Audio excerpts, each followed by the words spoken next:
नमस्कार मित्रांनो, या पद्धतीने आता तुम्ही त्या जे एक्सरसाइज आहे ह्या करायच्या आहेत. वजन आपलं जे खुर्चीच्या सहाय्या फक्त घ्यायचं आणि वजन शिफ्ट करायचं या पायावरती त्या पायावरती खुर्चीला पकडून. नंतर दुसऱ्या एक्सरसाइजमध्ये खुर्चीला असं पकडून मिनी स्क्वॅट मारायचे आहेत. म्हणजे जेवढं तुम्हाला नीवरती एक्सटेन्शन देता येईल ना तेवढं एक्सटेन्शन देऊन करायचं. जेवढं ताण देता येईल तेवढं. हे कमीत कमी 12 ते 15 वेळा, दिवसातून 2 वेळा हे असं करायचं आहे. याने काय होतं, आपले जे थाईच्या मसल आहेत, हॅमस्ट्रिंग आणि काप मसल या मजबूत होतात. 10 ते 12 वेळा ह्या करायच्या. त्यानंतर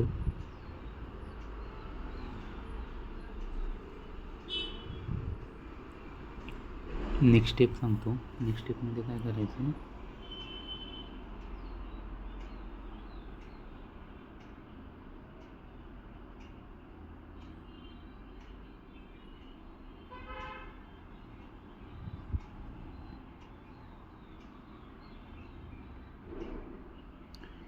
असं बेडवरती किंवा आपलं जे कॉट वगैरे असेल त्याच्यावरती बसून आपला जो ज्या पायाचा TKR झालेला आहे, नी रिप्लेसमेंट झालेला आहे, त्या पायाचा असं वरती घ्यायचा कमीत कमी 10 वेळा आणि जेवढा वेळ ठेवता येईल तेवढा वेळ तो पाय असा वरती ठेवायचा. एवढा सोचतोय तेव्हा 1 2 3 4 5 6 7 पहिले 5 सेकंद, नंतर 7 सेकंद असं वाढवत जाऊ शकता.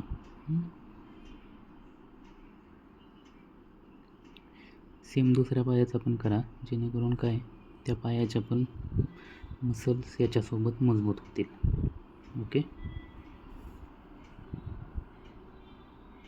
नंतर खुर्चीच्या सहाय्याला पकडून ज्या पायाचा TKR झालेला आहे तो पाय असा वरती बॅक साईडला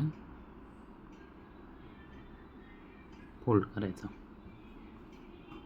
1 2 3 4 5 6 7 8 9 10. याच्यात जास्तीत जास्त वेळ हे दुसऱ्या पायावरती आले पाहिजे.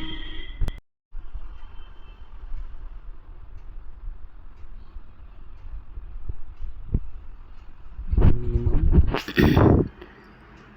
10 वेळा तरी करा. म्हणजे ज्या पायाचा TKR झाला आहे तो पाय असा फोल्ड करायचा उलट्या पाठीमागे. ओके.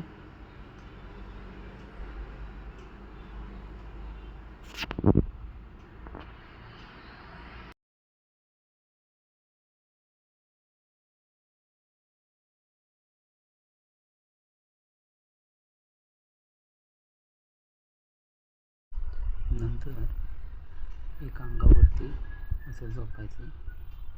समजा ज्या पायाचं ऑपरेशन झाले, TKR झाले, तो पाय वरती घ्यायचा, असा फोल्ड करायचा आणि असा बाजूला घ्यायचा. 1 2 3 असं मिनिमम 10 to 12 टाइम्स, 10 ते 12 वेळा करायचं.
खुर्चीवरती किंवा बेडवरती बसून जेवढा ताण देता येईल तेवढा ताण देऊन गुडघा पाठीमागं वळायचा प्रयत्न करायचा.